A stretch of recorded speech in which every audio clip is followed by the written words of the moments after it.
मैं लद्दाख में हूं और आप देख रहे हैं सिंधु नदी को बहते हुए यहाँ, और वो जो पहाड़ियाँ हैं उनके पीछे नुब्रा और चांगथांग के वो इलाके हैं जहाँ पर ये तनाव बढ़ता जा रहा है। हज़ारों सैनिक वहाँ ले जाए जा चुके हैं। सुनने में आया है चीनी वायुसेना के जहाज़ भी वहाँ तैनात किए गए हैं, और 1 घंटे पहले भारतीय वायुसेना के जहाज़ भी मेरे ऊपर मंडरा रहे थे। सामान्यतः जब सीमा पर तनाव होता है तो हम आप जैसे नागरिक ये सोचकर सो जाते हैं रात को कि सैनिक इसका जवाब दे देंगे, मगर मैं आज आप लोगों को ये ज़रूरी बात बताना चाहता हूँ कि इस बार सिर्फ सैनिक जवाब नहीं, 2 तरफा जवाब हो और उसमें नागरिक जवाब भी हो। तो आप जैसे नागरिक दिल्ली, मुंबई और बेंगलोर और अनेक शहरों से क्या कर सकते हैं इसमें, ये समझने के लिए पहले हमें समझनी होगी चीन की ये हरकत और वो ऐसा क्यों कर रहा है। आपने देखा होगा कि ये सिर्फ भारत के साथ नहीं हो रहा है, बल्कि पिछले कई हफ्तों से चीन ये दक्षिण चीनी सागर में वियतनाम, ताइवान और अब हांगकांग के साथ भी छेड़खानी कर रहा है। और मेरा ये विश्लेषण है कि वो ये सब किसी देश के साथ दुश्मनी के वजह से ज़्यादा अपने अंदर की समस्याओं को सुलझाने के लिए कर रहा है। आज चीन को सबसे बड़ा डर है तो अपने जनता से डर है। उनकी 140 करोड़ की आबादी, जो कि एक बंधुआ मजदूर की तरह बिना मानवाधिकारों के चीनी तानाशाह सरकार के लिए काम करते हैं और उसे धनी बनाते हैं, जब वो नाराज हो जाए तो फिर एक क्रांति की सी परिस्थिति बन पड़ती है, और इससे चीन बहुत डरता है।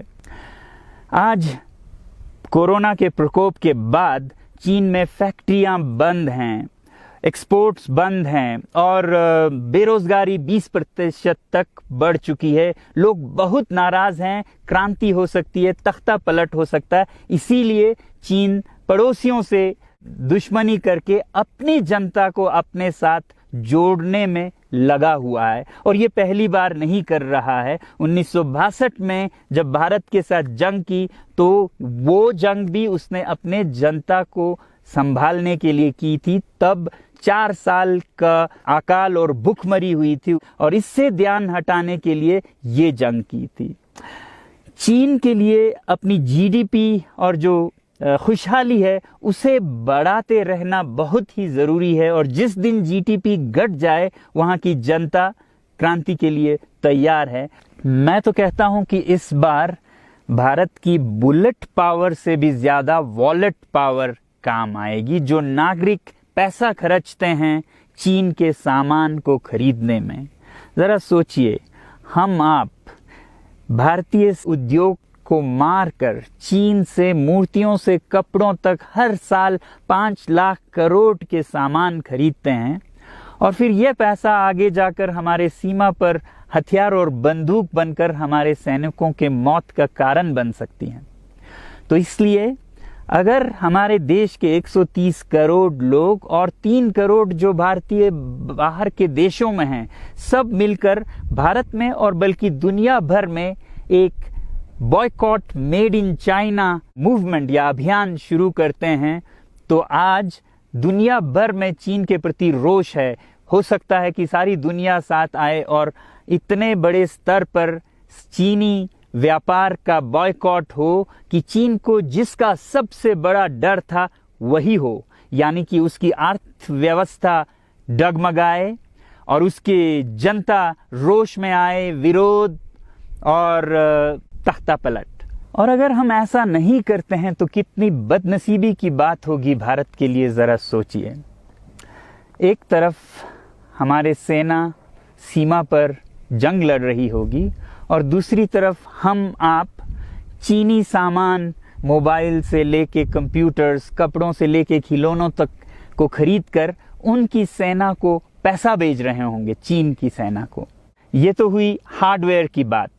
दूसरी तरफ हमारी युवा चीनी सॉफ्टवेयर, एप्स, गेम्स जैसे टिकटॉक, चेरिट, इन सब में मस्त, उन्हें दूसरी तरफ से करोड़ों करोड़ों का पैसा भेज रहे होंगे। तो इसलिए बहुत ज़रूरी है कि हम एक नागरिक जवाब ज़रूर दें और इसे एक अभियान बनाएं, ग्लोबल मूवमेंट की तरह।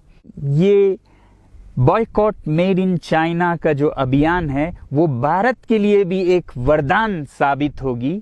जैसा कि हमारे प्रधानमंत्री ने एक विजन हमें दिया था स्वावलंबन का, सेल्फ रिलायंस, वो तब हो सकता है जब हमारे अपने उद्योग फलें फूलें। और जब हम बॉयकॉट करते हैं इन सामान का तो अपने देश के उद्योग का, उत्पाद का हम प्रयोग करेंगे और उससे मजदूरों को रोजगारी मिलेगी और सारा देश खुशहाल होगा। बजट होगा कि हम और अच्छी तरह से टक्कर ले सकें सीमा पर भी। तो इसके लिए मैं आप लोगों से अपील करता हूं कि जहां तक ऐप्स और सॉफ्टवेयर की बात है तो हमारे युवाओं को एक हफ्ते में उन्हें अनइंस्टॉल करना चाहिए। Boycott made in China, software in a week and hardware in a year. क्योंकि साजो सामान के लिए वक्त लगेगा हमारे अपने देश से और बाहर से विकल्प निकलने तक, तो उसे हम 1 साल के अंदर कर सकते हैं। तो ये हम न सिर्फ अपना प्रतिज्ञा करें बल्कि 100 और लोगों को इसके बारे में समझाएं, शेयर करें सोशल मीडिया पर, और हमारी जो मीडिया है वो जनता तक, देश के कोने कोने तक पहुंचाए। और जैसे ही इसका असर दिखने लगेगा, इंटरनेट से ऐप्स लाखों में, करोड़ों में अनइंस्टॉल होंगे, तो चीन को संदेश साफ जाएगा और यही एक तरीका उसे मेज पर पहुंचा सकती है जहां पर की बातचीत हो शांति की। तो जाते जाते मैं ये बता दूं कि मैं क्या करने जा रहा हूं। इस फ़ोन पर जो भी चीनी ऐप्स हैं उन्हें तो मैं 1 हफ्ते में हटा रहा हूं, बल्कि ये फ़ोन जो कि चीन में बना है इसे भी मैं 1 हफ्ते में अपनी ज़िंदगी से अलग कर रहा हूं। और 1 साल के अंदर हर वो चीज़ जिस पे मेड इन चाइना लिखा है उसे ज़िंदगी से निकालने जा रहा हूं।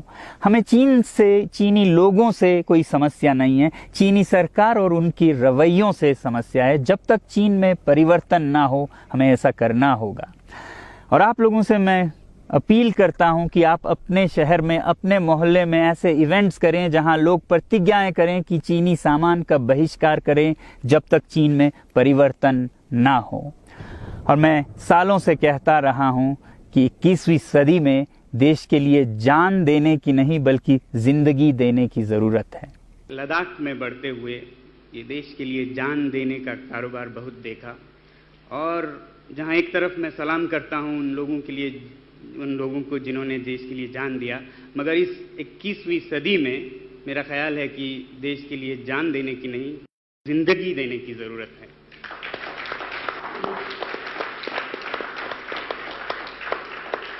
तो आप भी निभाइएगा अपना रोल।